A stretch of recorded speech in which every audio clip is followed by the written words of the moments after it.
Cool. Wonderful.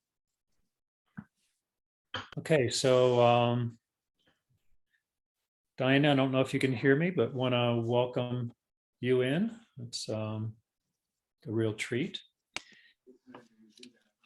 Oh my I got gosh. back from my hike. That's Jumbo. great. Jumbo Emmanuel. Jumbo. How are you? Long time. Missouri sana. Mimi ninataka kusafiri. Karibu sana. This is a great treat. Diane, by the way, for those that don't know, we were on the Grand Canyon trip together, and as a Santa Fe friend and avid environmentalist and organizer and great human being. And one of the things about these groups is in these calls, it's such an incredible, wonderful group of people that come together around this work. And, so I just really honor that. And let's just take a moment, and touch our hearts and our spirits and remember why we're here and come into attunement and together. Inviting in what most wants to emerge for the highest good for all here, for the center and for the planet, and for each of ourselves.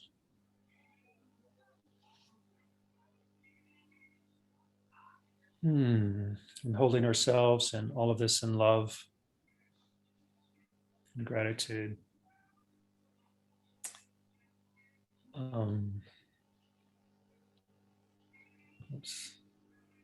And I need to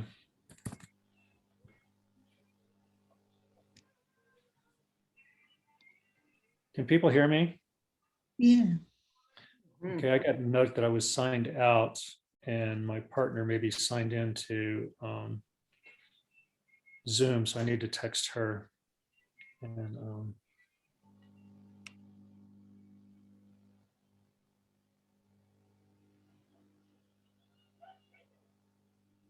I'll be right back on.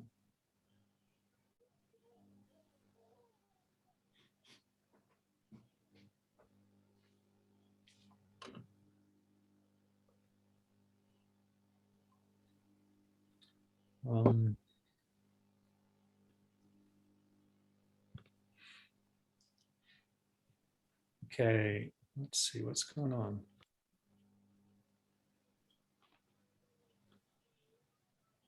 Okay. That's really weird. Let's see if I'm still recording. Yeah. Okay. Sorry about the confusion there. From here, it looks all good, Larry. There's the That's recording. great. We can hear you. Great. So, Thank you. I share this account with a business partner and friend, and so it's Cheryl that many of you know, Lynette. So, Emmanuel, where would you like to start? So much going on, and there's been so great needs, and yet so many beautiful things have been emerging this year. It's just incredible.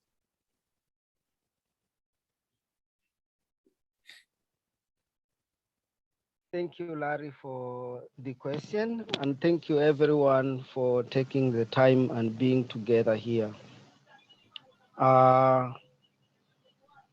It has been a long year in terms of the drought and not growing food, and in the midst of the pandemic. All this has been challenges and threats, but I must say that with these challenges, with these threats,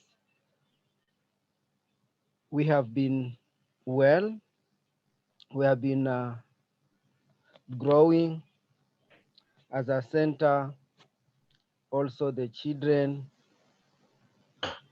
and being in this, I feel this year has been the most year that we have seen how deep and connected with people and with ourselves, and getting even more resiliency in terms of the challenge, the pandemic, in terms of the drought that is persisting until now. We started, if I may, we started the year, it was with huge hope and vision and dreams, and that we need to achieve during this year. First, we had a huge dream of growing food, and we had prepared the land, and all that was very good, and the soil was differently communicating this time, and I knew that we may need to still connect to our hearts, because the messages and the signs that were getting to us or to me was that we need to have some alternative, because the soil was very hot, though it was still not very dry. But it happened that this hotness grew up as the sun was even getting even hotter every day, day by day. Uh, as we all know, last year we had a very huge a harvest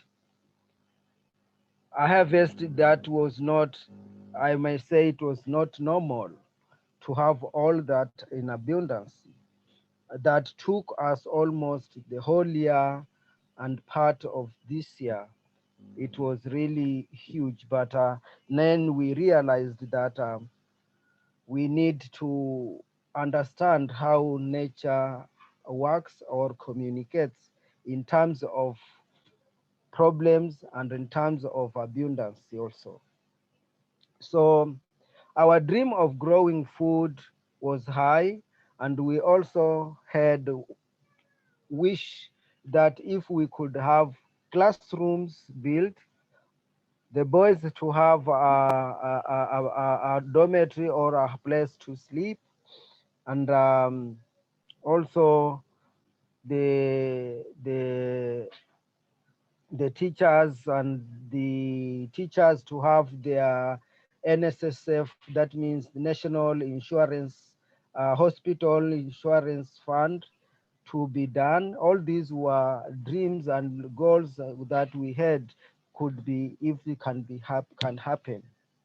And as we speak now, the center in terms of infrastructure has really improved, because it is within this year that we started the project of 8 classrooms.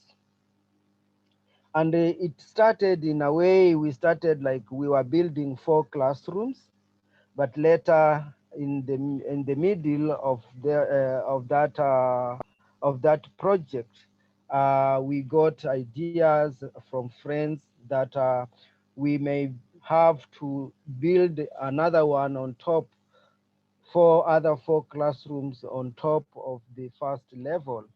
So it was something that it looked very hard to be, because of the resources that were involved in terms of monitoring.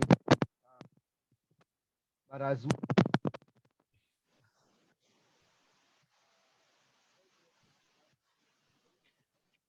Emmanuel, I don't know if you can hear me, but I've lost your sound. Anybody else?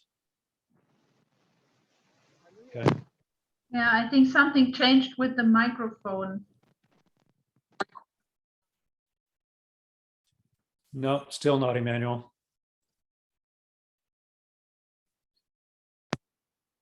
No. not yet. What is happening? No, I hear you. Go ahead and cuss. Okay, okay. So the 8 classroom project, as we speak now, it remains only we need to paint to make it even more beautiful. It is really a huge achievement that we achieved this year, and we are very much happy and celebrating for this. So our dream to have 8 classrooms was achieved. And then during in the middle of the year, in the year, maybe at around April, also we received a support from Karin from Denmark. She wanted to build the boys' dormitory, and she sent money for the boys' dormitory to start, and the boys' dormitory, as we speak, as now, is ready, fully painted and very beautiful. It is done. Beds are valuable. We received also money from Stephen from Portland, Oregon. Uh, to get the beds. So the beds also are available, and the dormitory is ready for the children or for the boys to go or to just get in. It has a capacity of having 100 boys in the dormitory. It's a good one and it's a nice one. So now, our dream of having a boys' dormitory, 8 classroom, and also we needed to have, because of the really long drought that was persisting, we needed water was not enough from the borehole. The borehole still had the capacity to produce water, but because we had less storage, we could not support the children with the same water because we had only 20,000 liter tank storage for that. So we really needed to store water because the community depended on the same borehole. The children and the animals from the community depended from that. So we really needed some storage tank for water. So when we communicated that, also Karin from Denmark supported the building of the water storage. We now have a very huge water tank that may have. They say it can hold a capacity of 250 cubic meter. So it is a big one for that, and it is ready. And then the solar that operates the water pump was the power.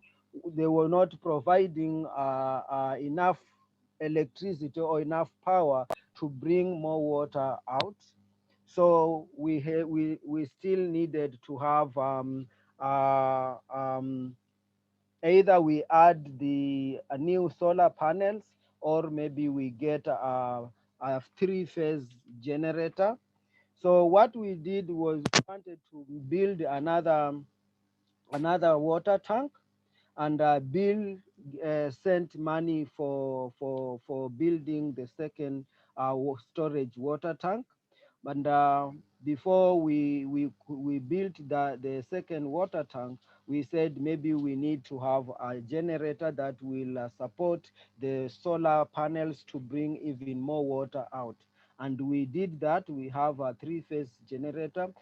Now we have the storage water tank is almost full now, and once it's full, the community, the children, the water problem is now solved within the children, within the community, because the community you are no longer walking long distance only for 20 liters of jerrycan of water. They just come at then they get water and then they leave because it is now available in the storage water tank.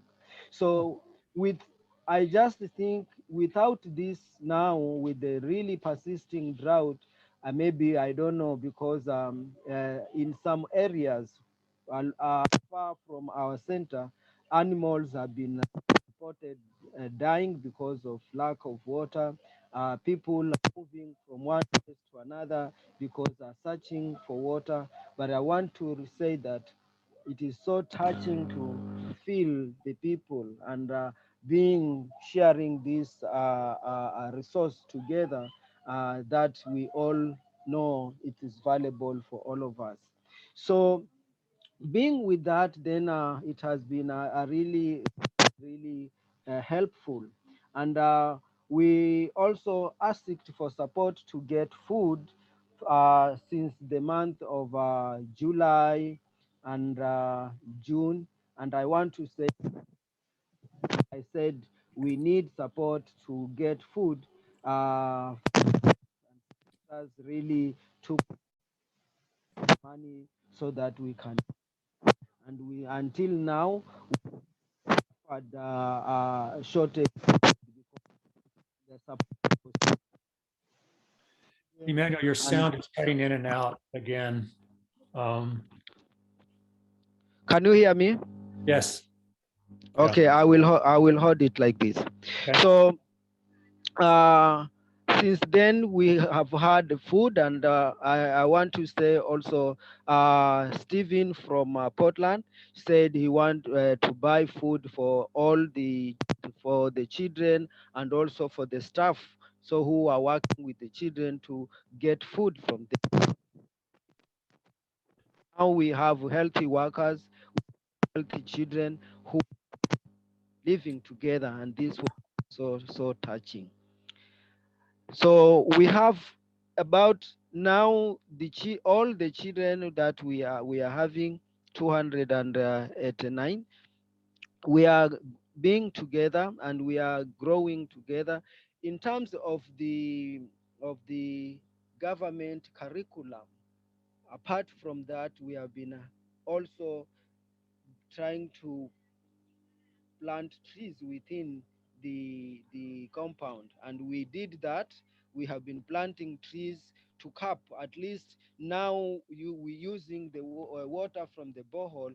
The trees now are like some are like 1 meter, have grown like 1 meter, others half meter, but this they have create a very good scenario out of the compound, and the children are doing well. Only last this week we had a child, one girl who had a severe fever, and I was a bit worried, but now we took her to hospital, and she got some attention and got some medicine, and now she is back.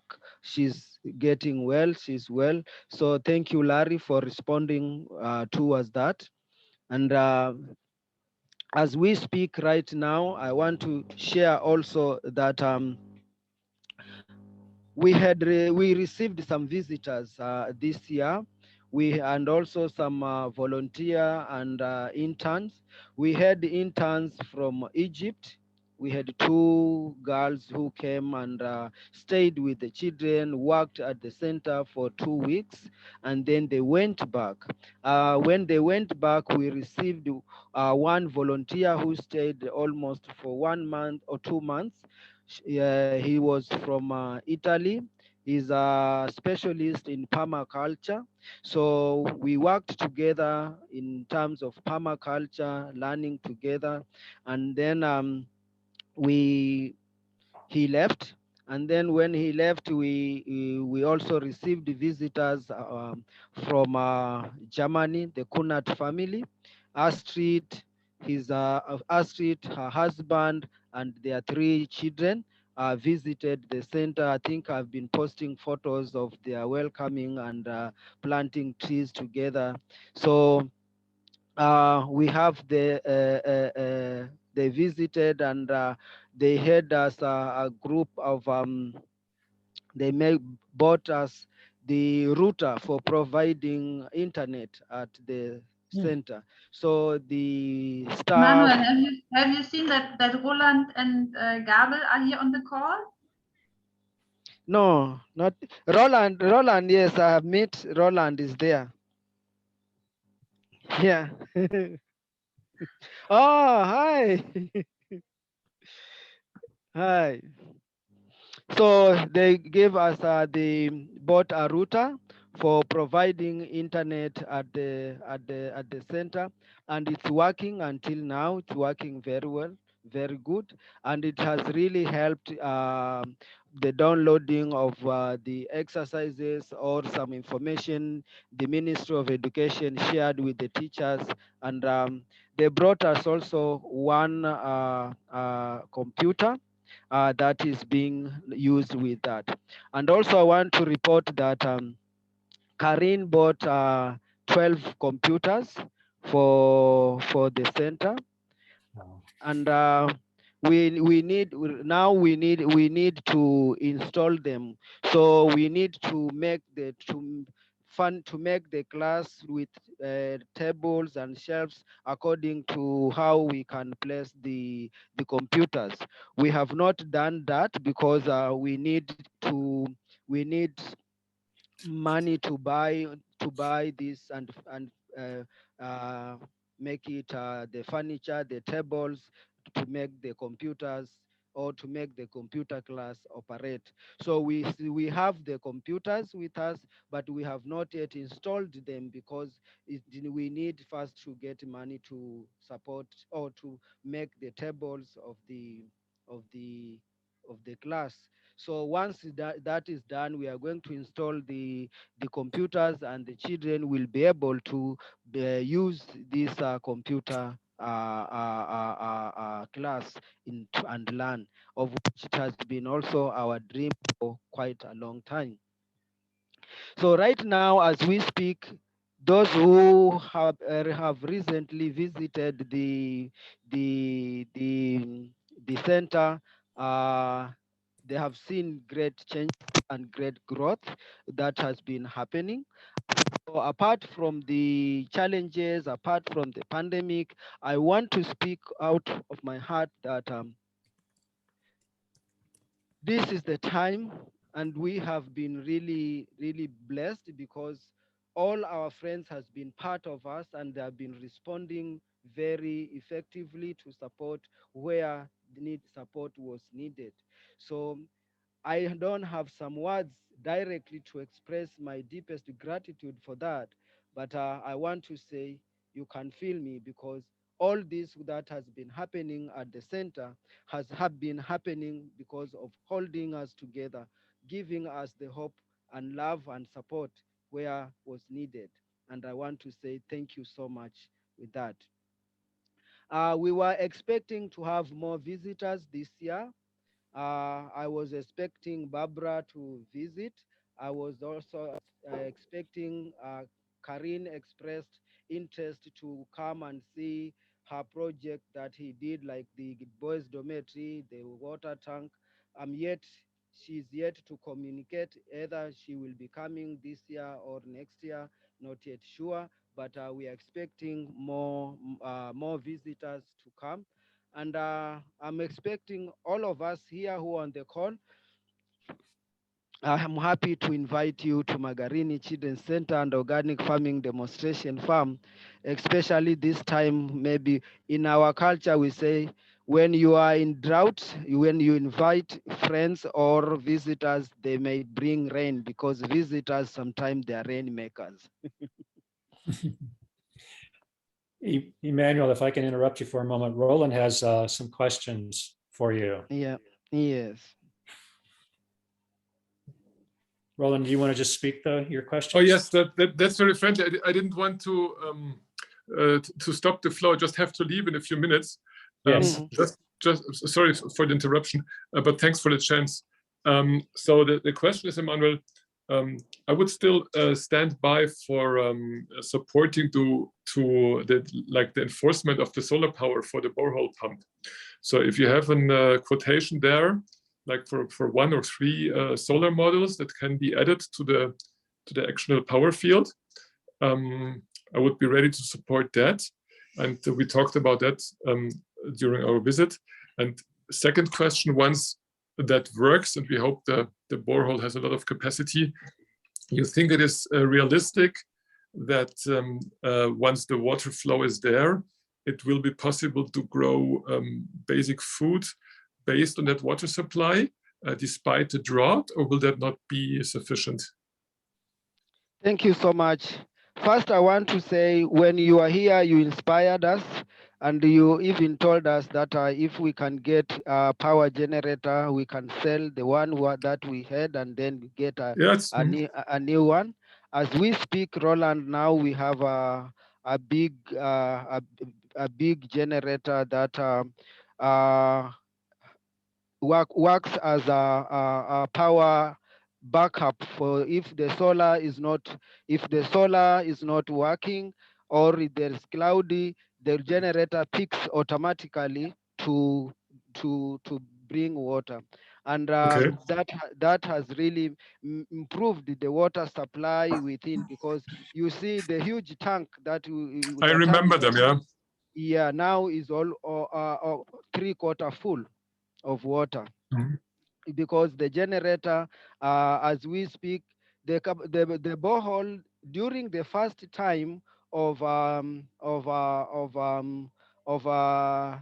when it was done, it had a capacity of giving 10,000 liters in 45 minutes with the solar panels.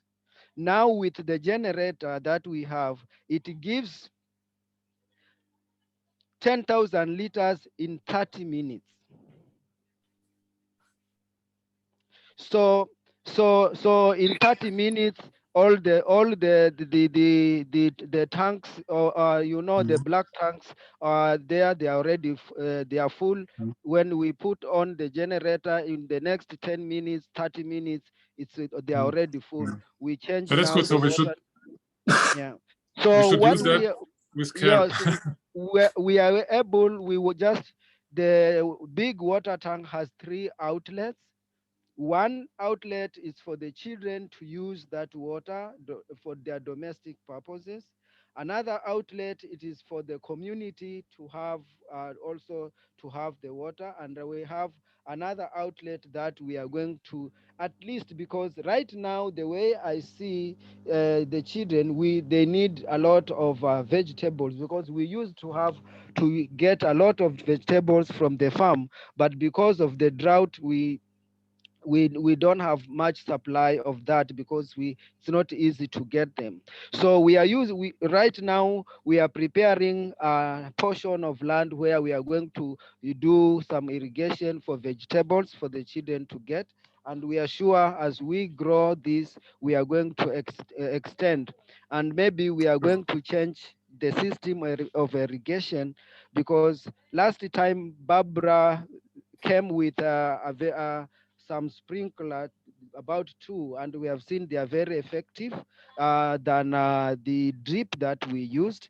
and they're very also economical. So we are going to see how effective comparing with the drip irrigation, and then we are going to start growing our vegetables and growing food. That is our dream, that is our hope, and we are trying to work towards that.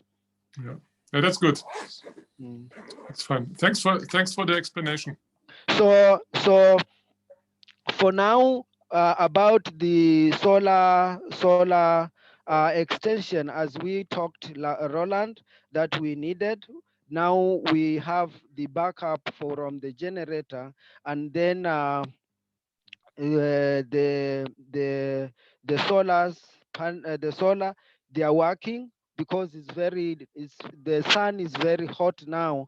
If we put off the generator, they pick up automatically, and they give the power to produce water, not as full pipe as for the generator, but we get that water. So now I think we see from this month, next second month, and third month on how this will be working. So if we can let it as it is with the generator and with these solar panels that we have, because of the power that the generator give as a backup.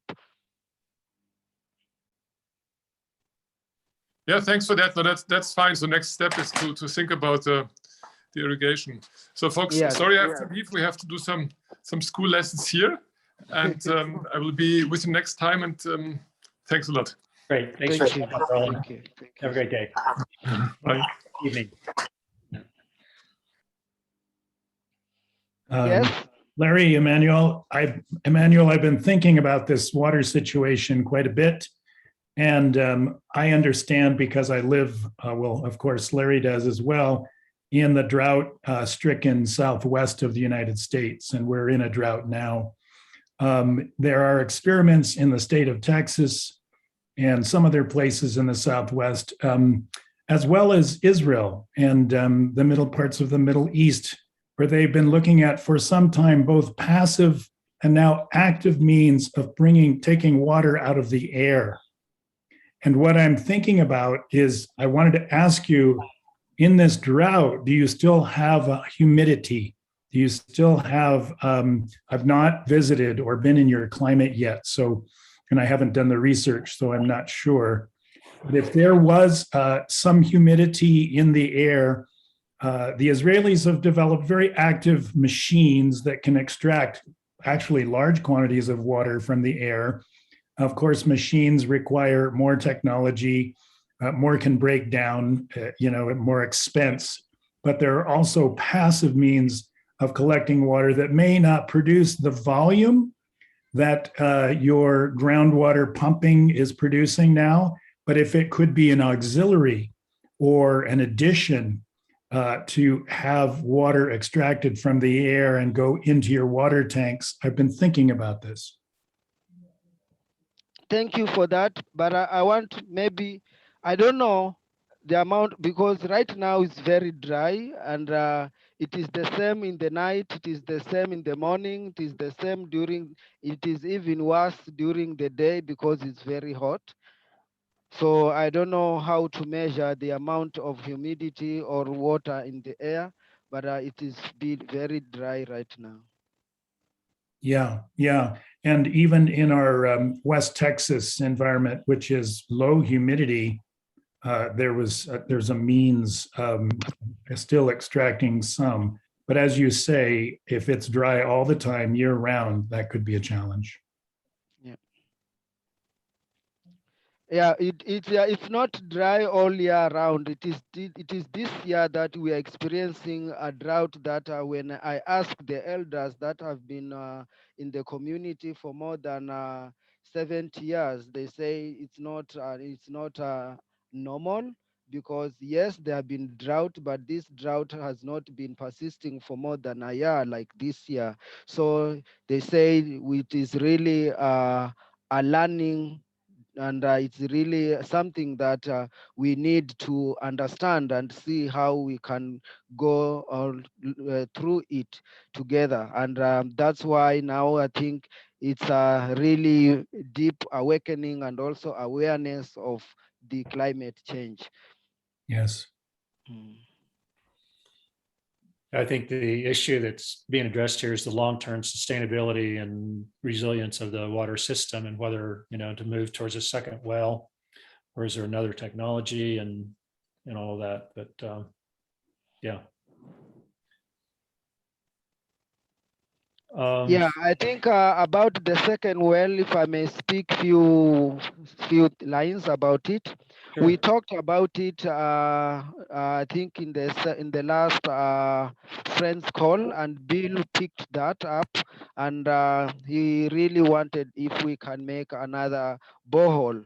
So with these immediate needs and immediate solutions, and to provide right there, then we decided to have, but I sent the budget of another well to Bill, and I think they are still working on that. I also sent the budget for another well to Okokon, who is now part of our board, and is working towards preparing a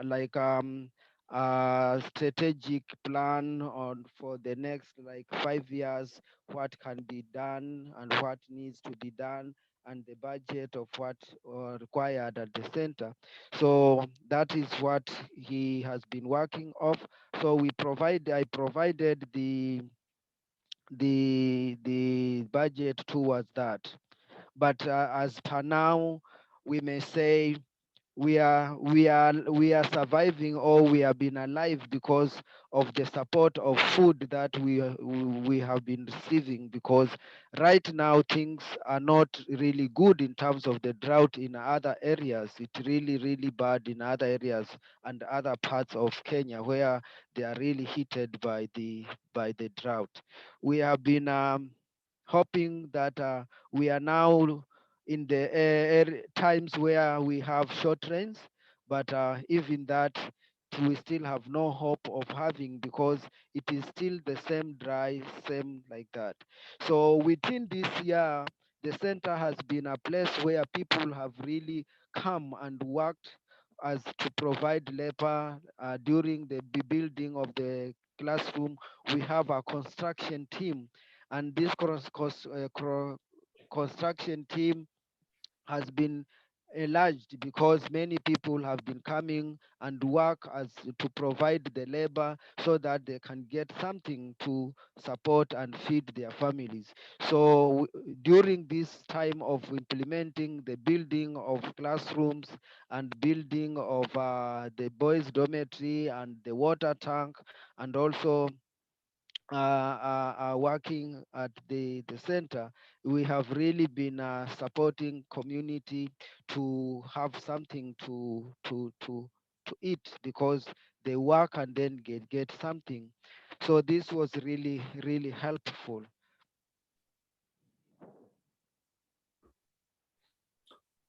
That's great, Emmanuel. You So might much try, for go sorry, ahead. Barbara, just quickly, maybe try holding the microphone a little further away from your mouth. It's picking up a little bit of yeah. Barbara, go How ahead. about that now? That's great. Uh, okay, thank you. Let's try that. Barbara, did you have? Yes, thank you so much, Emmanuel, for the update. And I'm still a bit with what Roland said, with working with the solar pumps. So within the idea of being a self-sustainable model, I also would support the idea to have as much reusable energies as possible to yeah, and at the same time it's amazing to have this backup for if the solar pump isn't working, so that life can go on. I wanted to ask, as the Christmas fundraising season is coming up, about material that we have. First, I know there was the presentation of the center. Where we are at with that, is it available? And the second question is about the structure, like is the fund process, is it finished now? The trust process, sorry, just to get an update about that. Thank you. Thank you. May I start with the trust? I think the process is now almost done, because last week I heard from the lawyer that he got the seal for the trust, and this month she will be able to get the certificate, and he will tell us who to collect it or how to she will send. So the process is almost done, and I believe this year we are going to have the certificate for that. And for the reusable energy, I think that is the way to go. And right now, I feel we had invited the solar gen to come for checking the well, and also checking the solar panels, and to advise exactly what that can be done. And they came and they did, and now we are waiting maybe for them to bring their quotation towards that. but because as I have reported, we needed an immediate solution, and that's why we had that generator, and it's providing the needs, like providing the water that we needed to have from that. So that I agree with you, Barbara, and that's the way we need to go and focus to. And on towards the Christmas, every year we celebrate with the children at the center, and this has been a continuous activity for celebrating Christmas with the children and the community that we know that they may not be able to have something to eat during that the Christmas. So we are trying to do at least a few days earlier, maybe 2 days earlier before the 25th of December, and then we invite the community that we are sure they may not be able to have or to celebrate. So we celebrate together and with the children at the center, and then during the day we would have already celebrated. So every year we fundraise, we ask for support towards this, and as Barbara said, if we have not I have not yet have a clear way on how to do it this time, and I have not yet received any news or from anyone who say maybe I will take on that and I will support that. I have not yet, so it is still open. And some another need that we also wanted to share, I have already shared about the need. We need to paint the building, and we needed also to have desks for the children, and have communicated this, and One World will provide the desks. And once that is done, then we shall remain with the computer room that needs to we do it, and then we see what next together. So about the Christmas, it is still open, and yeah. Emmanuel, just thinking about the newsletter which will be sent out today. I can add in there a little piece about Christmas and the holidays and ask people to contribute, especially to that, if you would like. Thank you. Yes. Thank you, Ingrid, for doing that. That'd be great, That Ingrid. would be Yeah. great. That's a piece I've often picked up in the past, and I just cannot do it this year. Yeah. Thank you. Larry, can you send me the PowerPoint for the Oh, yes, thanks for institutional asking. investors? Yes, that Yeah. would be. It needs some updating, but I was been thinking about that too. And so I'll update it however much I can here, and then I'll share that around again so that we can use that. That'd be great. Thanks, Barbara. In the newsletter, will there be clear links to how to donate to specific things? Last time I donated, I felt like, one, I don't like using PayPal because I've had two very negative experiences that PayPal didn't cover well. And second, I was always not sure whether my donation was going to what and to who.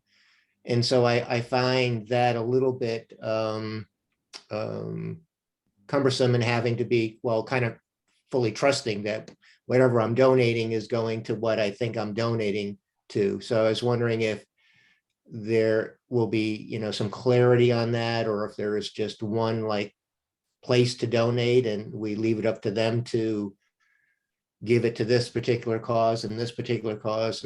So I'm still a little confused, and that's part of my being too old to understand all of this stuff. Tom, I did speak with Sage yesterday about that. So she and her husband Gary are the International Peace Group. And there is no way at this point on PayPal to direct your funds to a specific like desk for the school or holiday funds or whatever. You can send a check they're currently residing in Hawaii, so the check would need to go to Hawaii. And she can deposit it from there. And, if you send the money that way, you can target it. Or you could do, that's the only way I think at this point to avoid PayPal is by check. And I am trying to explore that more. Also, I believe, Larry, if a contribution is made through their website, the nonprofits that Sage and Gary set up, you can specify in the message to them what you want it spent on. Okay, So I didn't. Go through them and then they allocate it, especially with the manual. Okay, I'll have a look. Yeah. Will that link be in your newsletter? Yes, the link Okay. is in the newsletter. I think to add on that, mostly people or most supporters and friends, they have different interest, and they donate towards. Some donate towards the infrastructure like buildings. They donate towards that. Others they donate towards buying clothes for the children, like shoes, and also like the uniform and some clothes. So some they say, okay, I'm donating this money to go specifically for food. I want this to be go straight to food. So once we get such instructions, then we know exactly how we can write and say thank you towards that. And also we say thank you for everyone who has been supporting in whichever way he feels. But I think the way areas where people give consistently, others have devoted to give on monthly basis because of the salaries that we need to pay for the teachers. So some they say, okay, our support need wanted to go for salaries. Some they say we want my money, I want it to go for the food for the children. Other they say we want this money to go for the clothes, like shoes for the children. So what we do is that we have these different needs, and once money is coming for a specific purpose, we keep that for that specific purpose and then do it later. Either we do it at that time or we do it later. So when we say like now that we are fundraising for Christmas, then sometimes we get we exceed our goal. If we need like a 1,500 for Christmas, and then maybe we get 2,000. So if we get 2,000, the 500 on top of that, we take it for food because it is for the Christmas celebration. We take that for food. Or sometimes if there is immediate need, like someone is sick, or we need to ask for transport, immediate transport for transporting a child is sick. We don't have yet a car, so we mostly use piki or this. We just ask them, and then they support. They come and help, and then we use that such monies to support and solve that problem right there. But specifically, people may wish to donate as for their heart want. So once we get a clear way you are contributing for food, we know that we are contributing for food, and we shall be grateful, and we shall let you know about that. So for those who are in the US, they can contribute directly within our website, and this maybe it is through PayPal, or I don't know how it really works, but I think it's PayPal or you use card. And also you may use the IPG, that is International Peace Group, and then they also need, maybe you tell them this money goes for this kind of support, and then once they receive it, they tell us this money is from Tom or is from Larry, and he needs this money to go with this. For example, this year, last month in October, between September and October, we really need food and also beds for the boys' dormitory. So one supporter said, I want my money to go towards food. So we had already covered the amount of food, but we did not have the money for the beds. So what we did, we say, okay, give us we are going to use your money to buy food. And we took that money, we put into towards the food account. And then when another one said, now I want this money, I also want it to go towards food, but if you already get toward food, I want it to go to for the beddings for the children. So that's what we did, and everyone was happy for what we had done. Good, Thanks. thank you. Emmanuel, I also want to share, and maybe Ingrid, this is also something for the newsletter. It's true and sad that this year traveling is not so easy, and also receiving visitors and at the center and being like a teaching center. You know, also I think the universities that came the last year, they could, or it just didn't grow this. Yeah. The teaching of the center. But what happened here in Germany is that we are working with schools, and this is also a bit difficult because most of the time external people can't enter the schools, but still one school class, which Emmanuel has been visiting for 3 or 4 years now, they said, okay, we dedicate our World Working Day, and they worked with ecological friendly organizations like shared farming and a shop, and collected the money and donate this now to the center, and know that they are going to buy the benches for the students there. And we hope just to use now the internet connection to maybe also have direct contact with the students at the center and the students here about working in agriculture and working maybe also with animals. Let's see what happens. Wow. Wow. Mm. Thank you, Barbara, for sharing that, and I'm looking forward for that. Yeah, and I like the aspect that also if so many things are not possible or a little bit slower, the long-term connections they are still there. And so at this time the idea came from the students themselves, and they said, no, we want to stay in contact, and just came up with this. And I don't know how they did it. Usually they get like 300 or 400 euro. This year they got 1,000 euro and said this is for the center. That's great, Barbara. Wow. Thank you. It's touching. All right, everybody, I have to go. Thank you. Lovely to see you. Ingrid, so great to Yes, see thank you. you. Bye-bye. Thanks for showing up. Yeah, Love to you. thank you.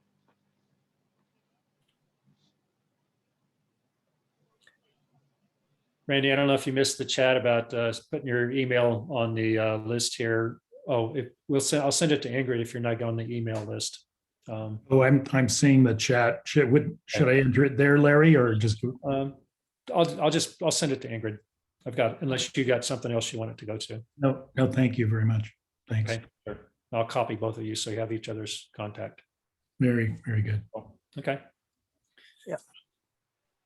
Wow. We have been on about an hour, and Barbara, I know you probably have to go soon. Anything else burning to speak to? I'd love to just have a few moments, Emmanuel, to do sort of our usual reflection piece. But I want to make sure we cover whatever business we need to cover as well.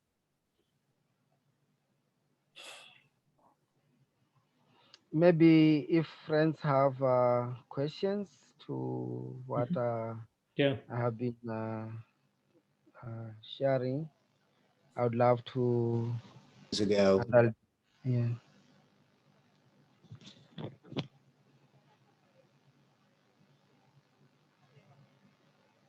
Tom, did you have a question?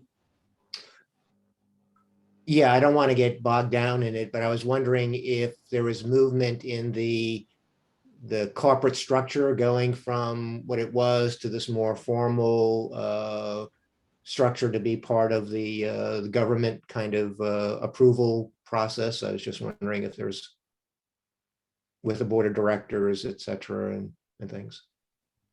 Yeah, we first we were like a community-based organization, and now with the status of how we have grown, then there was need to go to a next level, and we went to the same name but a charitable trust.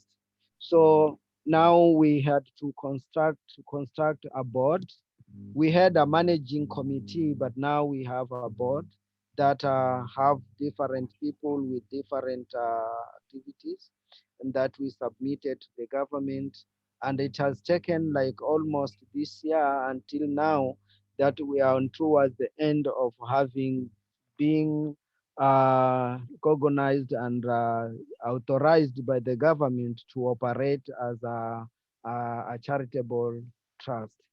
So we have an operating board now that is there, and in the first, Larry's was part of the board. Now, because of some life challenges, he's out. But we have Okokon and other local people within who are supporting as board members.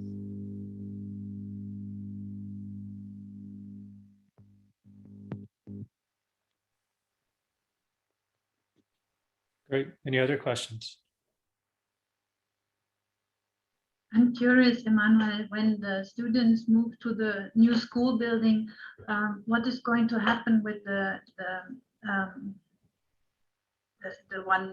first school building, the long ones with the wooden walls? It is the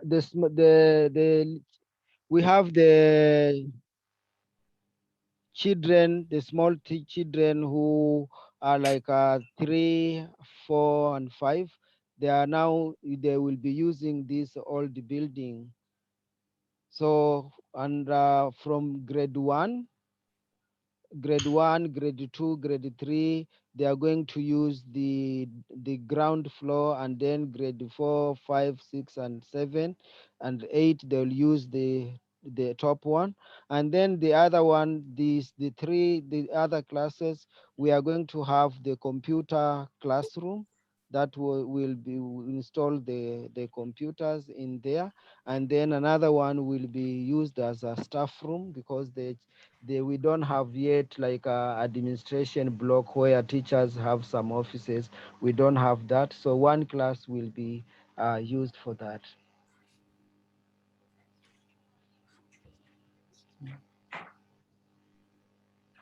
Hmm. Yeah, and then my greetings to Jessica. And I remember when I talked to her some time ago, she said also the sewing goes on with the sewing machines, and there's a little shop, and so yeah.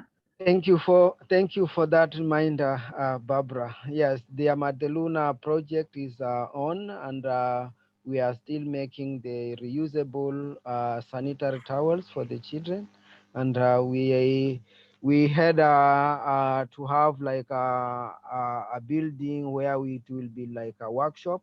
That is not yet, but we made a mud room where that activities of sewing and making that is taking place, and is coming up well. Also, we have like a small place where teachers can buy something locally, they can buy right from there without going out or where. So that is being operated by Jessica. Yeah. Such a great project. Yeah. Mm. Hmm. Yeah. Wow. Okay. Any other questions for Emmanuel?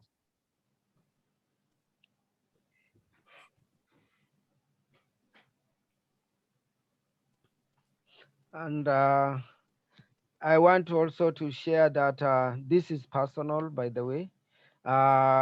This year, I think it is last, not this year, it is even this month, that this year I did my exams from the Deep Democracy Institute, and where I've been studying for the last, like now, 10 years or so.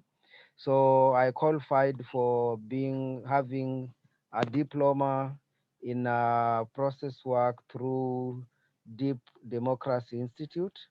So it was announced to all the people, and I'm happy to share that news with you, and that I am a diplomate of process work through Deep Democracy Institute.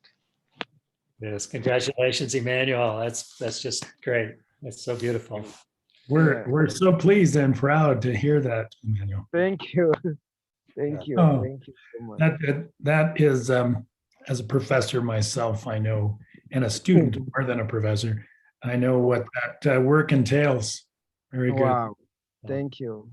Thank you. Thank you, Randy. Yeah, and there's a beautiful thesis there as well that I look forward to diving into. And Oh, yeah. I'll send you that, Randy, if I haven't done that. I thought I Oh, did. yes, I'm so looking forward to that.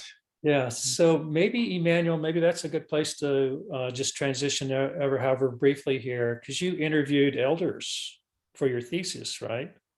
Yes, I did. Yes. Collect indigenous wisdom. Yes. And what could you briefly summarize? I mean, how did that impact you, or what would you say you carry forward from that you would briefly share? I mean, what's the big takeaway for you in that journey? Thank you. Thank you, Larry. It's an amazing, wonderful question. Thank you. What inspired me to research or to interview these older people? In fact, I interviewed the oldest person was a woman with 115 years, still alive. Wow. And I wanted to know, because of all that days she has lived since then until now, what differences that he has experienced, and what can he have for us, maybe to think for now and also to think about the future, and what could she tell us how we can live maybe towards taking care of ourselves. And what she said is that she said, I didn't have the opportunity to go to school, but I feel I have learned a lot from my elders and from my sisters and from until now, because people, they don't believe that those who already die, they still communicate, and if you open your heart, you still can learn from them. Oh, You see the photo? beautiful, Barbara. Oh, So you see these photos? yes. Yeah. So what she said is that she was very angry when the system of education was monopolized, and could bring only human wisdom without natural wisdom. And for her, he said, wisdom from people themselves, without the wisdom of nature combined together, there is no sustainability, there is no continuity. And he said that everything that they used to do with their hands, and they used to communicate deeply with nature through forest, through the soil, through the atmosphere. And there were some sacred people who were like doctors today, but during those times they were doctors because they did not have the formal education, but they had the education from nature and how they were educated towards protecting and taking care of other people's healthy, and towards this people could grow in a natural way, and caring for one another and caring for nature was one and part parcel of life. But she's very worried about tomorrow, as she said, because everything that he sees with his eyes, he's afraid maybe tomorrow it may not be there because it lacks sustainability in terms of nature. The children that we are growing, he he told me, she said, you know, you are very little and young children of whom you need to sit and learn from people like us to share what we have gone through, but because of the system of education you don't have the time, and all your soul and mind is towards that. So I said, I wish to develop this and share this with the children that I have at the center and those who will come at the center, so that as much as we want to get the government curriculum, we have to add this wisdom and learnings from the elders, so that we create a center of a healing center, of a teaching center, of a cultural center, of a natural center where people value the life, not only the life of humanity, but the life of nature at large. And taking care of that will be also taking care of ourselves and taking care of our own hearts. So she said that her deep advice is that if we could get back, because they used to protect forest. Forest was something called very sacred. No one could touch forest.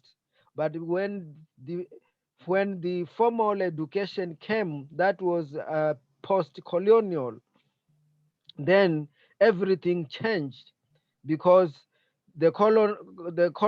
colonizers used to cut the forests that were sacred and make furniture, and because it was plenty of that, so the so-called sacred areas within the community was partly demolished or was partly destroyed, and nature was not given a priority within the hearts of the people. So what my take is from these interviews of the old men and women is that I need personally with my own heart to incorporate the lifestyle of the elders, and also open my mind to listen from the ancestors, of which according to the religion and religious it may not be as per that, but it is something that we can learn, and it is something that our ancestors have been believed in, and they have been trusting in the most powerful God through the ancestors, and through protecting the creation or nature that we have. And that is my take, giving the children the natural way of being and learning together and staying together and being with the natural part of taking care of the nature aspect. and being open to learn from the elders and to hear from the elders and what motivated them to move on within this time of, because they said hunger is not a new thing. They said drought is not a new thing, but every hunger or every drought that came had a communication and had a purpose, and people had a way to go into through that. But nowadays, people they don't have, because they don't seek the wisdom of the fortune tellers. They don't seek the wisdom of people who have been having a natural communication direct with nature and towards the people, because they say not all people may be chosen to communicate through this way, but these people need to be spared, need to be given the time and opportunity. So when your dead father comes to you and want to talk to you, you don't say this is a sin, but you can open and learn and hear his voice and hear his steps, and then you can follow this and then combine with what you are learning today to get an even more sustainable way towards also the technology part of it. So that's my take, and I wrote most of this in my thesis. I think it is in my thesis, and how it brings and creates a path of learning and inclusiveness in terms of nature, in terms of protecting the natural things within us. Because they say the most you start, once you start protecting natural things, you are protecting your own heart. And that was deep for me, because I don't know how, but it is. Because the moment you start engaging yourself in taking care of the creation or taking care of the natural activities, you get a sense of communication that is becoming even more sacred, and this heals your heart. Wow. Oh, Manuel, that is so beautiful and so well stated. I'm so excited to read your thesis, and it puts me in mind of, peace from the soil, wisdom from the elders. Yes. Beautiful, Randy. That this is the bigger mission, and I'll share briefly with you that I'm involved with an institution here in Santa Fe that is committed to higher education, committed to training healers and counselors and art therapists to decolonize the mind. All of our minds have been Wow. colonized. Yes. All of our minds in modern society have been colonized. And so the bigger project, the bigger mission, and the bigger picture is exactly everything you have elucidated and enumerated in your wonderful monologue just now. Thank you. Thank you. Oh, Randy, I would like to know more about this institute and the curriculum. Can you? Well, very good, Barbara. It's easy. Southwesterncollege.edu. Okay. And what is the course called? It's a small graduate school that is awarding master's degrees to counselors, healers, art therapists, and the new doctoral program is visionary practice and regenerative leadership. That's coming online this next year. Wow. And the mission is the transformation of consciousness through education is the mission. Wow. Amazing. And so it's so in alignment, Emmanuel, with what you're saying. So I'm just getting shivers up my spine. Thank you. Wow, thank you. I really like that. First of all, thank you so much, Emmanuel. And I'm just not blown away because I had the chance to read it before, but still, when you speak it blows me away again. And and also, I'm thinking of future leaders. Like they must be there at the center, because we are running out of time. The children are trained to speak English, and they are trained to speak Swahili, and they have so much formal knowledge of formal education that they have to master, and so what about this old wisdom, and what space can we create that it's valued? I And, have created at least after every 2 weeks, we have a campfire that starts at around 6:30 and it goes until 9. Mm. So all the children come, we bring them together, and we also invite one elder or any old man who can share with the children maybe his or her experience of the past. And also we let the children also at that very time, we don't speak English when we have visitors, but we speak Giriama. We speak Giriama language with the children and try to bring them to awareness and a deep connection to the earth and deep connection to their ancestors through the eldership of these elders. So we share this. So regardless what they want to become in future, they have to have this in their heart, because I'm sure and I know it will really help them in their eldership. And once they do this and try to protect and care for the soil, then they will be creating a natural connection, and there will be a deeper sacredness, and healing will take place in their heart, and they will be able to create this scenario for a healing process for others too. So when I learned this, then I created the campfire. We call it campfire. We call it dome in our language. But this is a space like what Barbara you have asked. This is a space where we allow the children to and the elders to share and to know what are some of the cultural aspects that they need to embrace and grow into, like protecting the forest, protecting the trees, protecting the soil, and also bringing up the natural way of living together with natural things and protecting them brings a deeper understanding and deeper awareness of the life that is ahead and which we need to make it even more sustainable. Wow, amen. beautiful. Tishi, I want to welcome you in, and great to see you. And I'm so glad you got to be in on at least this last part of the call here.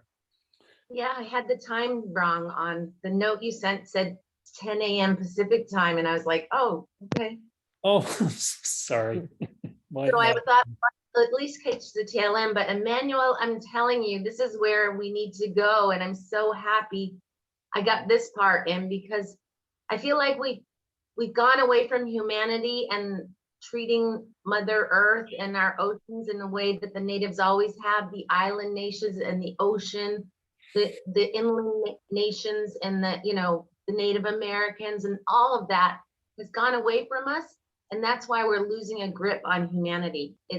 We are not learning from the earth and our elders. We are ignoring our elders in a lot of countries, ours especially. And I just think it's beautiful that you're doing this. Thank you. Thank you. Thank you. I've been muted most of the time because I've just been drinking in everything that you've been saying and sharing, Emmanuel, and I so appreciate it. And so much of it, there is such a connection, because so much of what you're saying about learning from the elders, as Tishi was saying, it's where my spiritual growth and path has taken me to. And I am looking forward to reading your thesis. Larry did send a link when he sent out the email about this call. And every bit of this just resonates so deeply. And the embracing trees and nature, and when there is a wound, when trees are destroyed. Yesterday was actually the anniversary of the property right across the street where they slaughtered trees a year ago.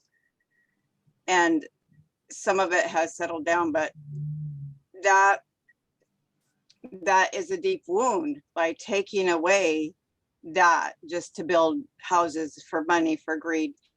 But I love the fact that you speak about connecting not only with our elders who are still living, but there is no divide. Just because they've stepped on the other side of the veil, we still can learn from them, and we can and do, and it is appropriate to do that. And I just appreciate your words. I'm just overwhelmed with how awesome this call has been. I just appreciate it so much. Thank you, Marjorie. There's several people, Tom and Marjorie or Barbara, are saying you have to go, Randy. Maybe it's a good time to just create a transition for that. And if other folks want to stay on a few minutes, we'll go ahead and do that. But love and appreciation to each of you. Dinner time. Oh, dinner time, yes, and kids, yes. Barbara. Bye, Randy, Tom. Thank you. Tishi. I have a question for Emmanuel. Is Sure. any of the others female? Are there any influence in the female part of this educating? Because we learn so much from the mother. And is that being brought into the campfire at all? Emmanuel, speak again. I didn't hear you. I saw your mouth move. No, let's see. Something's not connected, Emmanuel. Can you hear? Yeah, try again now. Can you hear me? Yes, now. Oops, I lost you again. Can you repeat your question? Yes. Are you bringing in any, are there any first female elders? Because I believe learning the female and the mother influence is so important for children too. And so are any women allowed into the campfire? When I say women, are they teaching as well? Yes. In fact, it's from the oldest elders I interviewed were women and old women, and they were so much happy and touched to share what they have accumulated during their life. And during campfire, we bring this, we call them Hawe, their grandmothers, and they are so happy to speak openly of what they have accumulated as wisdom, and they give also guidance towards how to live sacredly and how to connect deeper to yourself and to your heart, because they say once you connect deeper to your heart, they say you don't connect to God, but you connect to your ancestors, and your ancestors are living with God. So you have to when you connect, then you are connected to the higher sacred powers. So I think this is a very huge learning, and we bring women, and mostly whom do come during campfires are also women, to share their wisdom. Great. Thanks, Emmanuel. Tishi, one piece you missed there is last time our campfire we had visitors from the Germany, and they were able also to share stories of how they lived with their grandfathers, and I think there was something that is so much connected with nature, and I thought that wow, this education that we have, it's worldwide, and how the native people used to live on this earth, they were all protecting the soil, they were all protecting with nature. Only some greedy people who wanted to manipulate and change this, then Your volume has gone down, Emmanuel. yeah. I can't hear you as well. Is everybody else? yes, same. Can you hear me now? Yes, better. Okay, so I think the campfire is really doing great in the hearts of the children because they are now able to find their roots regardless of what they learn in school in their class as per the government curriculum. But I think they are so much advantaged being at the center because they learn how to take care of the soil. They go to put their hands to the soil and also taking care of animals and the chickens and taking care, planting trees. And now they know that, like, okay, if I may share this, the children planted trees and they are taking care of the of the trees, and because it is very dry, only these trees are green because the children give water on daily basis. So they come up with a very good way of protecting them from goats and also from other animals to destroy them.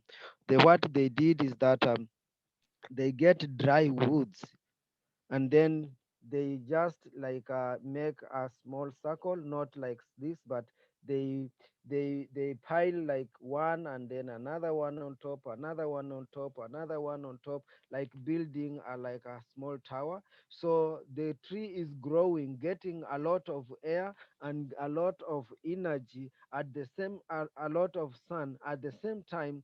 These poles and trees provide shade to the tree, and I think this was very innovative way of protecting trees. Beautiful. Tishy, the oldest elder that Emmanuel interviewed is a woman that was 115. I'm happy she's alive.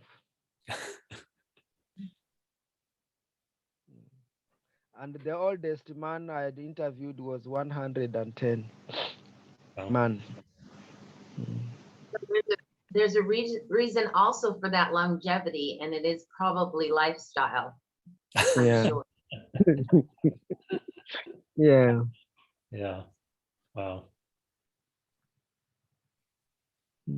Well, have you had dinner, Emmanuel? Yes, I have had my dinner. Good. Because the call was at 8. Yeah. So I took my dinner at 7. It was Good. the good Good. timing. Okay. Well, this is probably a good transition time, but Tishy and Marjorie, so glad always, you know, what a pleasure to see each and all of you, Emmanuel, of course. You know, it's just a community of love and inspiration here, and heart goes out to each of you. Yes. Thank I'm you so much. happy to be back with all of you. I've been healing from within. Yes, yeah. How are you? Are you doing better? So it turns out, God, I can't tell you how many doctors I've been to, but no I'm going to brain stop damage. recording here. Yeah. Okay. No brain